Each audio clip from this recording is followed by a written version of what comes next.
Apprenez une super idée pour cuisiner une pâte que tout le monde devrait connaître. Je vais commencer par ajouter 2 tasses d'eau chaude dans ce bol.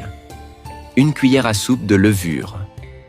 1 cuillère à soupe de sucre. Je vais ajouter 2 cuillères à soupe d'huile. Je continue à bien mélanger sans me presser. Ce sera parfait, fais-moi confiance. J'ai ici 3 tasses de farine de blé. Mais à cette étape, je vais l'ajouter petit à petit. Après chaque ajout, mélange bien, puis répète le processus. Dis-moi de quelle ville tu nous regardes, comme ça je peux t'envoyer un câlin spécial. Le câlin d'aujourd'hui va à Julien Martin de Lyon. Je suis ravi que tu apprécies nos recettes.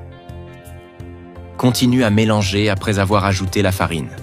Comme ça, c'est parfait. J'ai ici 150 g de cheddar. Je vais le râper entièrement pour cette étape. Cette recette est exclusive et a été pensée pour ceux qui aiment la praticité sans renoncer au goût. Tu peux mettre le fromage avec la pâte et commencer à mélanger directement avec les mains. Après avoir bien mélangé, je peux maintenant passer à l'étape suivante. Dans un bol, j'ajoute un peu d'huile d'olive. Je vais utiliser un pinceau pour bien étaler cette huile. Je mets la pâte dans ce bol. Je vais le recouvrir d'un film alimentaire et laisser reposer 1 heure.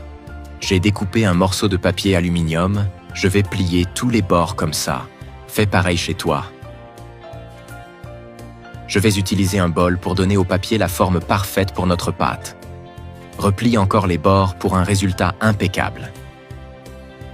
Ça va ressembler à ça, c'est nickel.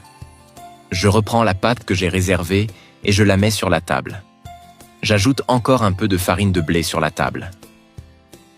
Je continue à bien travailler la pâte. Tu peux lui donner une forme ronde.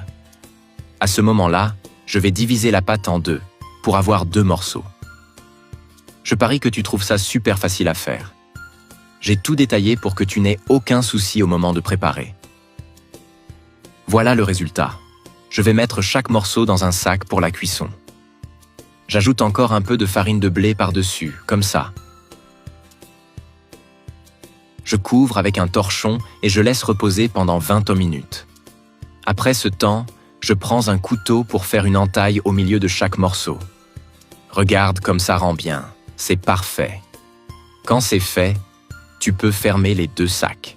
Utilise une attache en plastique pour bien refermer. As-tu déjà fait une recette à base de pâtes comme celle-ci? Je vais mettre au four à 180 degrés pendant 40 minutes. Une fois le temps écoulé, regarde comme c'est beau. Il ne te reste plus qu'à couper, servir dans une assiette et goûter à cette merveille. Facile à faire, délicieux à manger et impossible de ne pas en